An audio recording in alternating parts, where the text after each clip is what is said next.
દેશમાં બળાત્કારની ઘટનાઓમાં ઉત્તરોત્તર વધારો નોંધાઈ રહ્યો છે। જ્યારે દિલ્હીના નિર્ભયા કાંડ બાદ દેશવાસીઓમાં બળાત્કારીઓ સામે નારાજગી વધી, પરંતુ આ ગુનાનું પ્રમાણ ઘટવાના બદલે વધી રહ્યું છે। 5 દિવસ પહેલા વડોદરા જિલ્લાના બીથલી ગામે પણ આવો જ એક ચોંકાવનારો કિસ્સો સામે આવ્યો છે, જેમાં એક પરિણીતા પર 7 નરાધમોએ સામૂહિક બળાત્કાર ગુજાર્યો છે। ત્યારે પોલીસે આ 7માંથી 6 આરોપીઓની ધરપકડ કરી છે, પરંતુ તેમની પૂછપરછમાં થયા છે હવસની હદ બહારના ચોંકાવનારા ખુલાસા।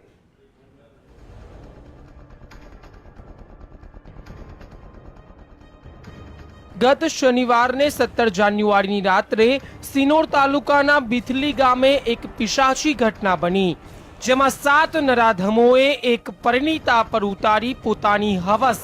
त्यारे हवे आ 7 हवसखोरमांथी 6 हवसखोर आवी गया छे पोलीसना सकंजामां। वडोदरा जिल्ला एलसीबी पोलीसे बीथली गामना सामूहिक बलात्कार केसमां 7માંથી 6 आरोपीओनी धरपकड़ करी लीधी छे, ज्यारे के एक आरोपी फरार થઈ ગયો છે।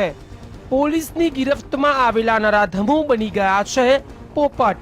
પોલીસની પૂછપરછમાં આરોપીઓએ ખુલાસો કર્યો કે તેમણે તમામ 7 લોકોએ પરિણીતા પર 3 વખત બળાત્કાર ગુજાર્યો હતો। એટલે કે હવસની આગમાં આંધળા બનેલા આ નરાધમોએ પીડિતા પર તે રાત્રે 21 વખત બળાત્કાર ગુજાર્યો। રાત્રે એ લોકોએ પૂર્વ યોજિત રીતે આ સ્થળ પર ઘસી ગયેલા, ત્યાં ચપ્પુ બતાવીને લૂંટ પણ કરેલી છે એમણે, અને પછી આ છોકરીને ઉપાડીને 2 સ્ત્રીઓને ઉપાડવાનો પ્રયત્ન લઈ ગયેલા, પણ એક લઈ નતા જઈ શક્યા અને બીજીને લઈ જઈને એની પર પાછથી વારાફરતી બળાત્કાર કર્યો।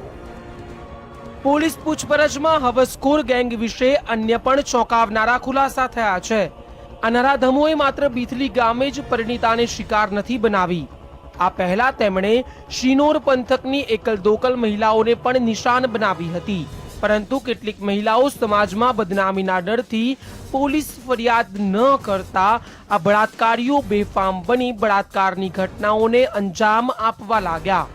આ લોકોએ આવા બીજા 7 થી 8 બનાવ કબૂલ કરેલા છે, પણ લોકોએ એક ઇજ્જતના મારે ફરિયાદ દાખલ નથી કરી। मुख्य आरोपी महेश करीन छे, पण लगभग बधाना रोल मुख्य जेवो ज छे। महत्वपूर्ण छे के गत शनिवारे बीथली गामना सीममां मजूरी माटे आवेला श्रमजीवी परिवार कुआ पासेनी ओरडीमां सूतो हतो, त्यारे आ 7 नराधमोए एक महिला अन्य 3 पुरुषोने ओरडीमां बंधक बनावी दीधा अने पीड़ित महिलाने खेंचीने नजीकना खेतरमां ढसड़ी गया हता अने त्यां तेना पर वाराफरती बलात्कार गुजार्यो हतो।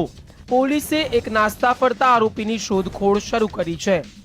વડોદરાથી રૂપેશ ચોકસી સાથે બ્યુરો રિપોર્ટ, GSTV।